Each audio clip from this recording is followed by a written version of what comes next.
Women Who Own It podcast spotlights women business owners who are pioneers in their field, setting trends, blazing trails, and creating game-changing innovations. Brought to you by WeBank, the largest certifier of women-owned businesses in the U.S. and a leading advocate for women business owners and entrepreneurs. And me, Allison Maslan. I've been a business owner for the last 35 years. I'm the Wall Street Journal best-selling author of the book Scale or Fail. So join our bold community of women who built it, grew it, and own it. I'll see you on the show. The Women Who Own It podcast is supported by Target Corporation. Welcome to the Women Who Own It podcast, brought to you by WeBank, the largest certifier of women-owned businesses. The Women Who Own It podcast is supported by Target. And the show is for women business leaders by women business leaders. And I'm your host, Allison Maslan, founder of Pinnacle Global Network, where we mentor business owners around the world to scale their companies. And I'm so excited today. We have an amazing business owner, business leader, Shante James. She has made many leaps from working her way up the retail ladder to becoming a mother full-time, and now is the founder of KJ3 Essentials, which are a natural skincare line that she started in July of 2020. The first product was a natural deodorant for children inspired by the need to help her own children.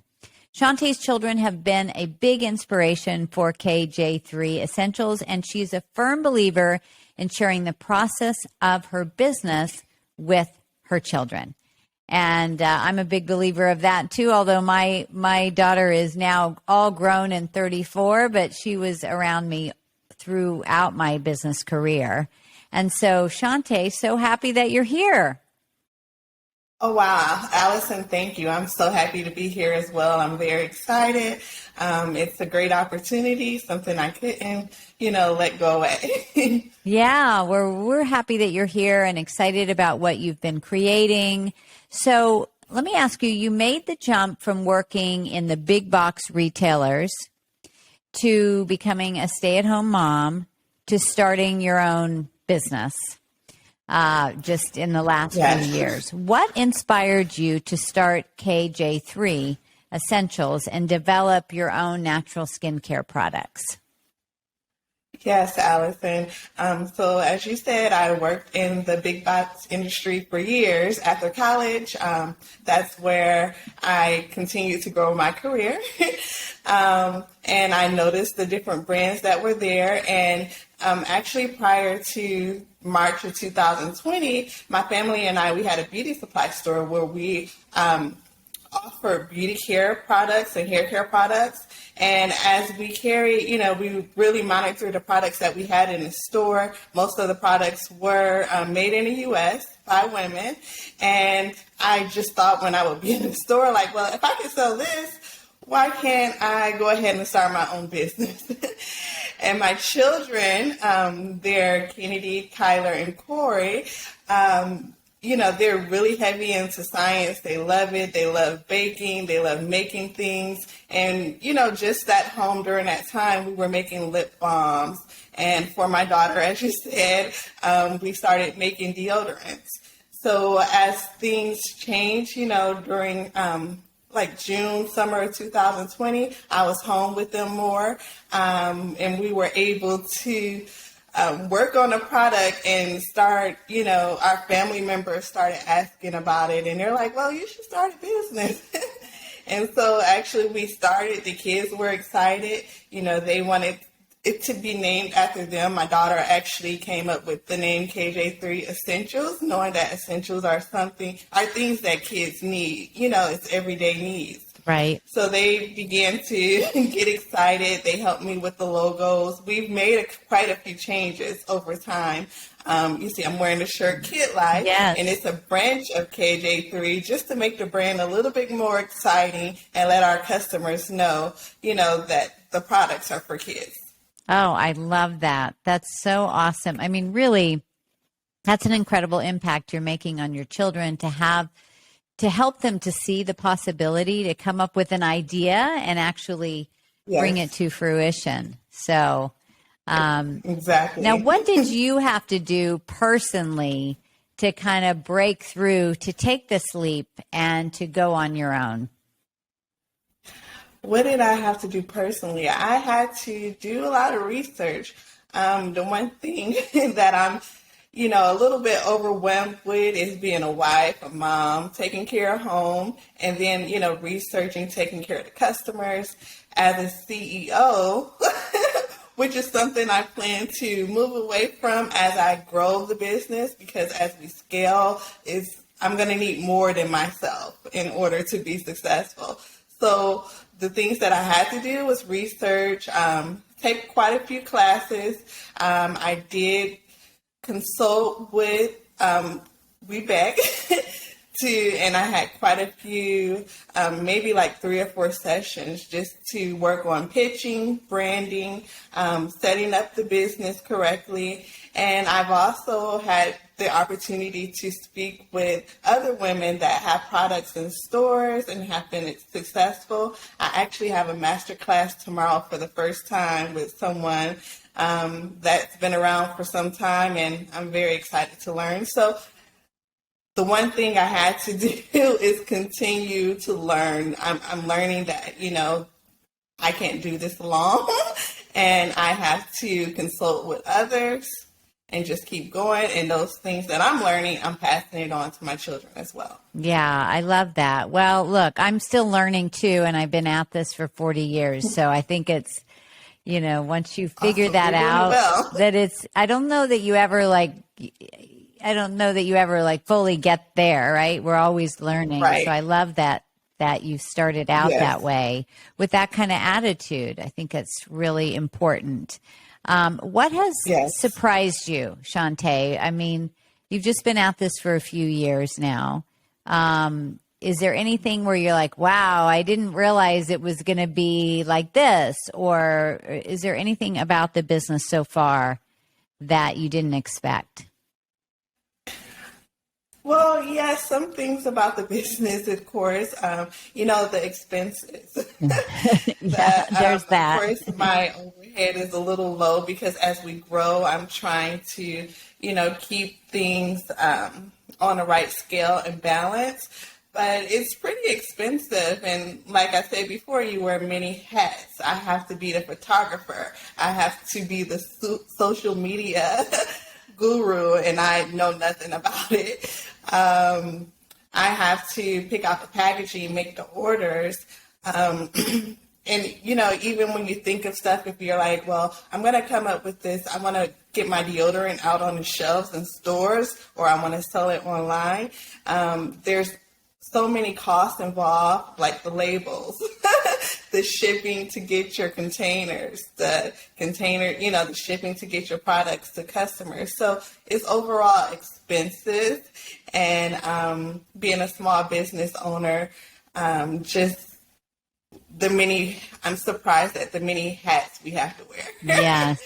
Well, especially in the early stages of your business growth, as you grow, you're going to want to put people in those positions that will help you, because otherwise you won't grow to the level that you want, because there is there are no more hours in the day for you to do it all, right?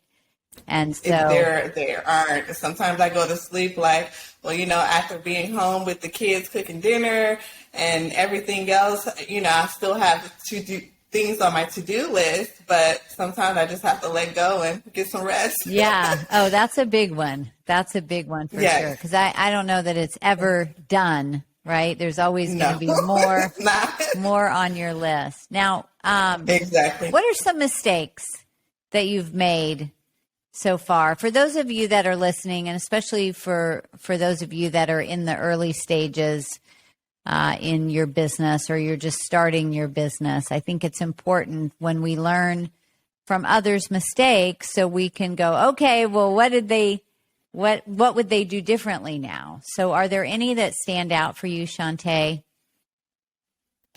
Okay, well, there's been plenty mistakes. One recent mistake, just doing all this on my own. I plan to hire someone, an assistant, very soon, probably within the next week or so.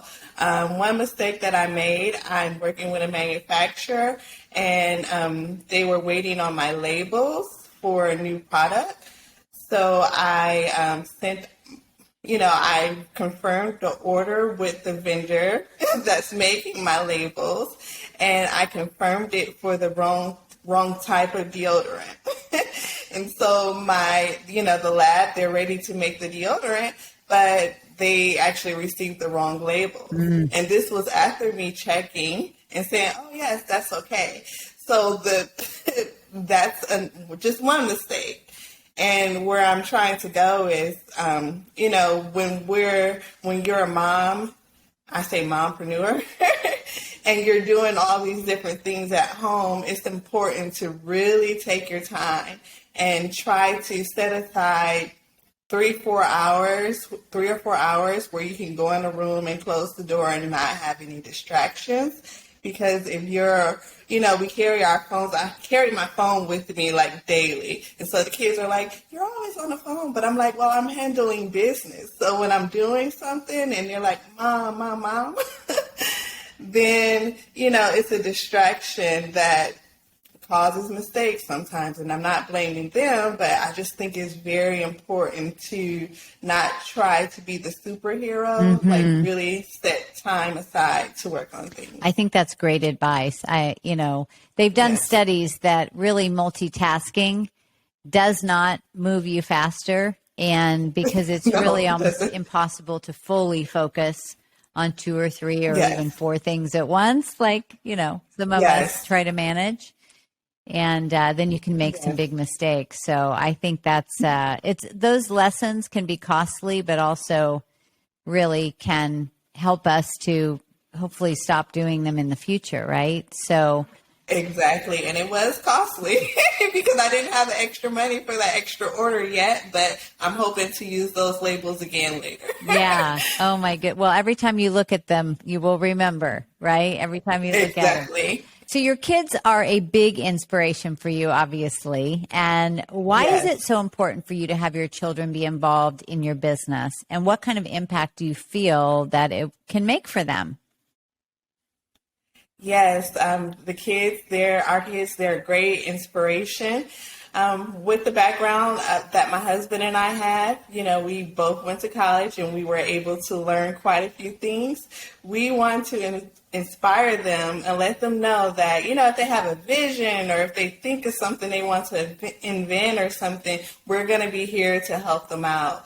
Unfortunately, I didn't have, any experience with business from my mother and father. And since, I guess, probably for the last 13, 14 years, I, did different things in business. And, it's a great experience for me, and I just want to share it with them. I want them to go to college and bring on a profession, but I also want them to know that, they can start their own business as well. They get excited sometimes when we go places, go to different restaurants, and they see things. I know, like, one of my cousins, they opened a restaurant, and they're like, is that my cousin's restaurant? And they're like, oh my God, the food is here. And, it's so good here. And they were really excited about that. So with them having their own product now, they're like, can this actually be sold online? So they're excited knowing that people are buying their products. They were able to help me design the logo and the labels. They know about the different ingredients. So even though they're in elementary school, it's just something that I think, will inspire them and lead them in the direction of continuing to build generational wealth. Yeah. We'll have a legacy, something. I don't want to push them to do this, but, just letting them know that whatever it is, we as parents, we're going to help you along the way. Yeah, I love that. Well, it's showing them the possibilities too. And having your own business, there's no ceiling on what it is you can make or create in your life. So I think it's one of the biggest gifts that you can give to your children. It is. So I hope so. Yeah, for sure. So we have a lot of business owners listening to the show, and they can always learn from what you're doing to grow your business. What have been some of the best marketing or sales strategies so far that have given you the most mileage? What do you feel has worked for you? Yes, ma'am. What has worked for me so far is meeting my customers face to face. We had our first pop-up shop back in May, a Mommy and Me fair here in Houston. And it was great to get out there to actually meet moms that had, children that had the same issue as ours. Being able to show them the product and talk about the ingredients, that helped us build an email list. Mm-hmm. We actually have some loyal customers. We were able to build our social media. Recently we did a giveaway on social media, and it was just something that spared a moment because we always donate products or, different goods to organizations. But after going out and searching for school supplies for 3 children, it was hard to check things off. And I probably went to 5 or 6 different stores, and I just thought about it. And I'm like, oh, wow, we need to sponsor a child. It doesn't matter if the parents are not financially stable or what. It could just be the time. So that was great. Today I actually shipped out the school supplies, and we gave away some of our products. But, just going through social media, meeting parents, I comment on different posts, and I have our doors open for direct messaging. So just meeting our customers face to face or direct message is just something that I think is helping our business scale and grow because I'm understanding the needs of our customers. Yeah, I love that. And I love that you're getting yourself out there and, meeting the customers directly, especially now that we're moving beyond this pandemic, and to be able to meet the people face to face. Yes. There's nothing more powerful than that, and meeting other moms and the challenges they're having with their own kids and, what they like or what they need in the products. Are you looking to, Shante, continually add on new products, or do you want to focus on the ones that you have already and dive deeper with those? Yes, I'm very excited about adding new products.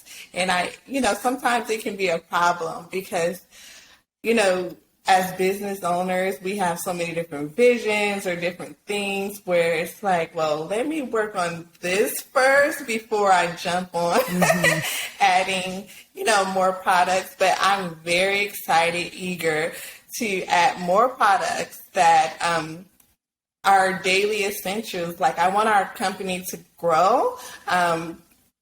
Kids nowadays, I don't know if it's something in the air, but a lot of them have sensitivities. And the one thing where we started making our own product, I guess it was more of an inspiration from my mom too, because when I was younger, she had aloe vera plants all over the house. And whenever I had a scrape or burn, she would use that. So as my kids are growing now and they have different issues, I'm always looking for something. And that's where we came up with making those products.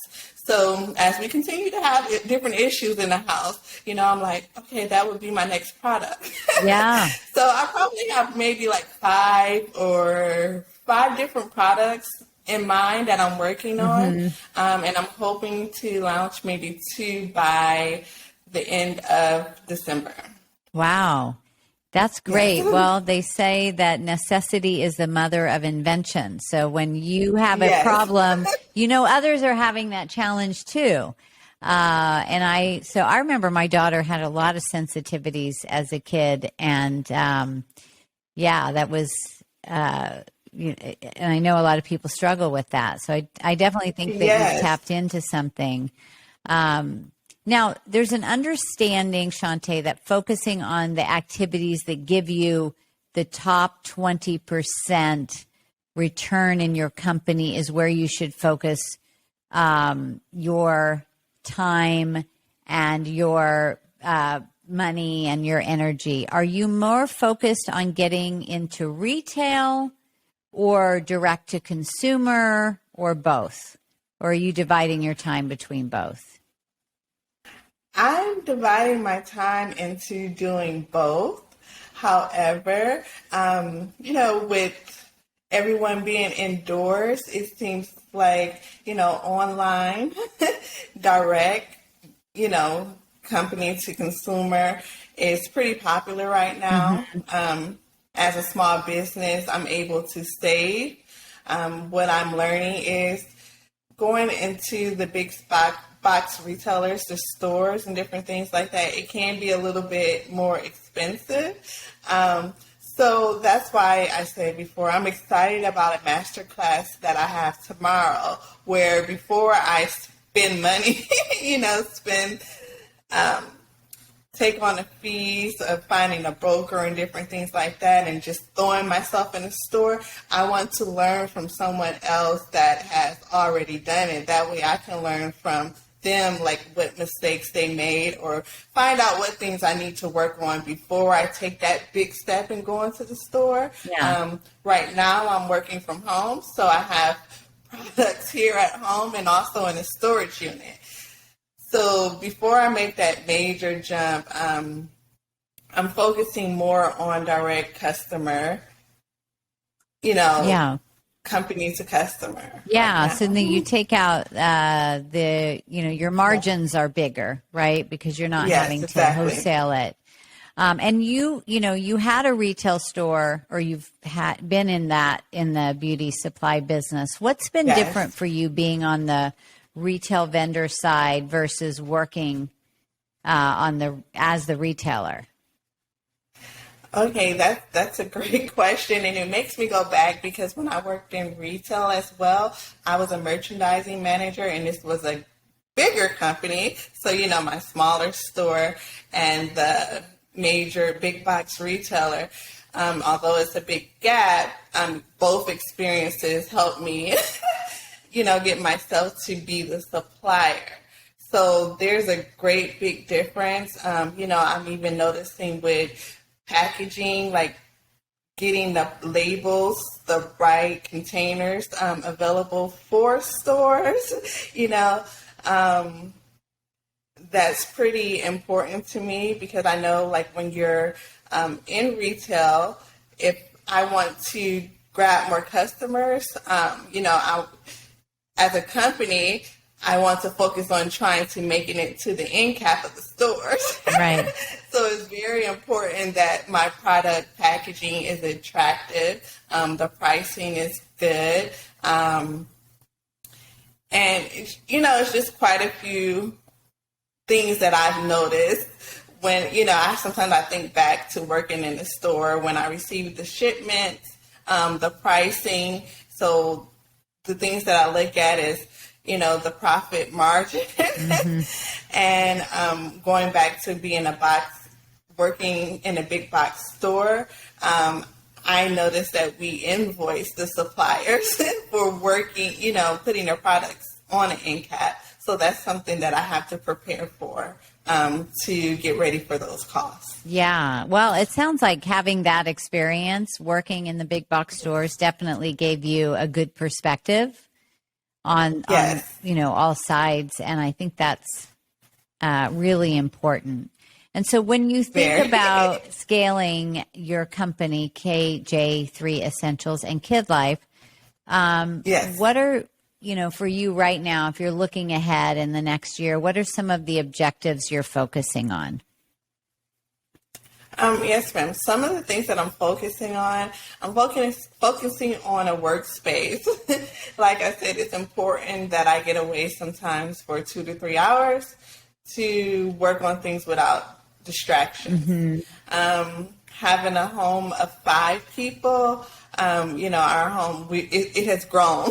Yeah. So having a workspace with a warehouse is something that I need it like yesterday. Yeah, I get it. Yes, in order to have the inventory ready, if I'm going to focus on going into the stores, I know the stores are going to want the products, as soon as possible. So it's important for me to have those things on hand. So the objective that I'm working on is having the funding for it, just to have the supply orders sent out to all my manufacturers. So money, Yeah. basically, that's a big thing that, I'm focusing on right now. I'm completing grant applications like almost daily, using our savings to actually invest in the company. And then we actually sell our products on Amazon.com and Walmart. So, just making everything come into a circle Yeah. to go back into the business to help scale. Yeah. Well, that It makes will help. sense. You're growing, so you're going to outgrow Yes. your living room. And Yes. look, a lot of great products started that way. And so you're definitely Yes. on My your way. husband's like, what's all this stuff coming in here? I'm sure. So, Oh my goodness. I totally get that. Well, it's really exciting on what you're creating, Shante. I'm so excited for you. I'm excited for your family. And I think it's very inspiring for others that are listening here that are, especially those of you that are in the early stages and you're thinking about launching, or you have just launched. Sometimes we think we're crazy, and then you Yes. hear you're not the only one that is, Yes. struggling with some of those things. How has WeBank been support for you in this process? WeBank has been great. I've already had 3 or 4 sessions with pitching. So I know within the next week or so, I have to follow up with my coach. And she told me to, work on my pitch. And she's excited and she can't wait, but she wants me to come strong and talk about my business and product where I can stop her from buying whatever she's buying now and buy my product. Yeah. So that's a great challenge for me, and I'm excited about, it's going to take some time, even though I've worked on probably 4 or 5 different pitches. But for my coach to tell me, she wants me to bring something strong where I can say, stop buying this and buy my product, it's motivational. Yeah. So that's just one thing. And another session that I had was on branding, where I can talk about, what made me want to start our company. So it's just, I'm happy to be a part of the organization. And now that I can get outside more, I look forward to the different networking events. I know there's one scheduled probably in the next 2 weeks where it's coffee and donuts in our area. So, I just look forward to getting out and networking with the other business owners. Yeah. And also, helping them as well with whatever I can. Yeah. It's so important to get around other business owners, people that get you. Yes. And, Yes. because a lot of times in our life, the people around us, maybe they don't have a business, certain friends or family, and they can't relate. Yes. So I think it's important to do that. And WeBank is so amazing because they have communities all over the country. So, which is great. And I look forward to attending the conventions and actually meeting some of my coaches face to face. Yeah. Yeah. No, the conventions are incredible. And so, any last piece of advice, Shante, for our listeners and our viewers? I'm sure that, yes, I do. I'm sure that many have heard, if you have a vision or idea, just go for it. Seriously, do it. As a mom, it's hard to just be a stay-at-home mom when you've had a previous profession or career. It's hard to just cook, clean, and do those different things. We all have things going through our mind. just if you do have a vision or a thought or something you want to bring to the table, get your pen and journal out and start writing about it and start taking actions on it. Yeah, that is such great advice, to know that it's absolutely possible to go after your dreams. Yes, and you're definitely possible. doing that. So congratulations, and thank you for being on the Women Who Own It podcast. And Allison, I thank you. I thank you for your time. And I look forward to watching more podcasts. Your podcasts are actually great, and it helps me as I grow as well. Oh, thank you. I really appreciate that, Shante. And so if those of you that are watching or listening, if you've enjoyed the show and you want to learn how to scale your business, I have a gift for you. I want to send you a free copy of my book, Scale or Fail. And so all you got to do is go to scaleorfail.com/WeBank, WBENC. And we're going to send it to you free of charge as my gift to you. And also share this podcast, Women Who Own It, with your friends, Yes. other business women and Family members. Yes, definitely. Yes, I'm excited. Thank you. And the book, the title, that hits the spot. Yeah. Actually, I heard of it and I'm like, oh my God, I need to get that. So that's awesome. Thank you. Yeah, no, absolutely. Take us up on that, and we'll send that to you, Shante, just for being on this podcast. And anybody that is listening to the show, we want to send the book to you as well. So share this with your friends, the Women Who Own It podcast. And until next time, get out there and elevate yourself, because you are worth it. Bye, everybody.